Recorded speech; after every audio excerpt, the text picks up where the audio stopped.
கருத்துக்களை உடையவர்களாக இருக்கிறார்கள். நான் இன்னைக்கு அவங்களுக்கு பதில் சொல்றதுக்கு தான் இப்போ இதை பேசுறேன். இந்த செய்தியினோட இந்த ஸ்திரீயின் வித்து பிறந்தது எதற்காக? ஸ்திரீயின் வித்து பிறந்தது எதற்காக? நியாயப்பிரமாணத்துக்கு உட்பட்டவர்களையும் விடுதலையாகணும், நியாயப்பிரமாணம் இல்லாதவர்களையும் விடுதலையாகணும், தேவனுடைய ஜனத்தையும் விடுதலையாகணும், தேவனுடைய ஜனம் அல்லாதவர்களையும் மீட்கணும். அதனால ஒரு மீட்பர். இந்த மீட்பர் பிறந்த செய்தியை நாம் அறிவிக்க வேண்டுமா, அறிவிக்க வேண்டாம்? ஒரு ஆமென். இது ஒரு கொண்டாடலாமா, கொண்டாடக்கூடாது? ஒரு கொண்டாட்டம்னா என்ன இருக்கும்?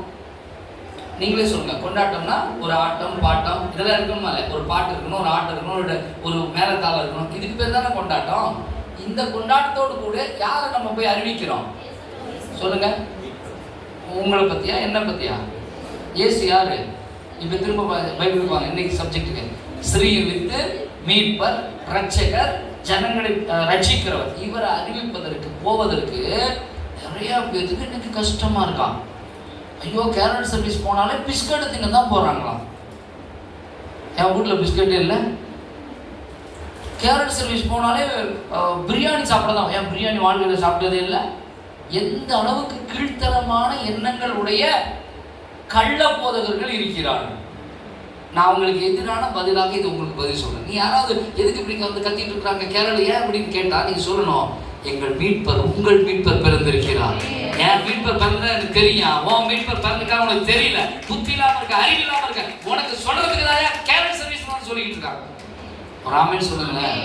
ஹல்லேலூயா. இந்த மீட்பரை சொல்லும் மிகப்பெரிய செயல்தான் இந்த கேரட் சர்வீஸ். ஒரு ஆமென். அதில் தாத்தா இருக்கலாம், தாத்தா எல்லாம் போகலாம், பாட்டி இருக்கலாம், பாட்டிலாம் போகலாம், ட்ரம்ஸ் இருக்கலாம், ட்ரம்ஸ் எல்லாம் போகலாம், ஆட்டம் இருக்கலாம், ஆட்டெல்லாம் போகலாம். அதை பற்றி பிரச்சனை இல்லை. நாம் அறிவிக்கிறவர் ரட்சகர், உலக ரட்சகர். ஆமென். பாவங்களிலிருந்து ஜனங்களை விடுதலை ஆக்குகிறவர். அவர் அறிவிப்பது நம்முடைய கடமை, நம் மேல் விழுந்த கடமை. அதை நம்ம செய்யாம நம்ம வீட்டில் படுத்துக்கிட்டே இருந்துட்டு நானும் அப்படின்னு சொன்னா எப்படி நியாயம் இருக்கு?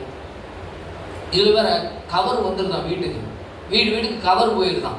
கேரட் சர்வீஸ் எந்த கவர்? சிஎஸ்ஐ சர்ச்சில் இல்லாத பணம், ஆர்சி சர்ச்சில் இல்லாத பணம், டிஎல்சி சர்ச்சில் இல்லாத பணமா கவர் வச்சு அவங்க படைய போடுறாங்களா?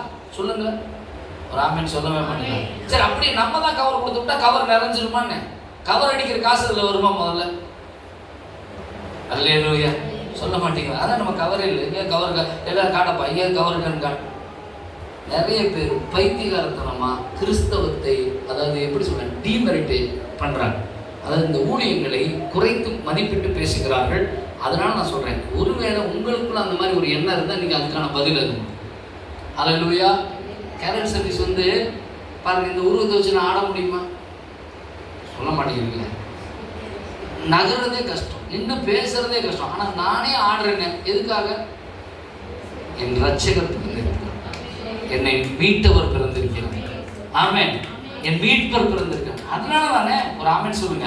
அதனால இந்த ஊழியத்துக்கு எதிராக யார் பேசினாலும் அவர்கள் மூடர்கள் என்று நான் சொல்லவில்லை, அவர்களை நினைத்துக் கொள்ளட்டும். அல்லேலூயா. அதனால இது அவர்களுக்கான பதில். தேங்க்யூ. God bless you. தொடர்ந்து நாம் தேவனுடைய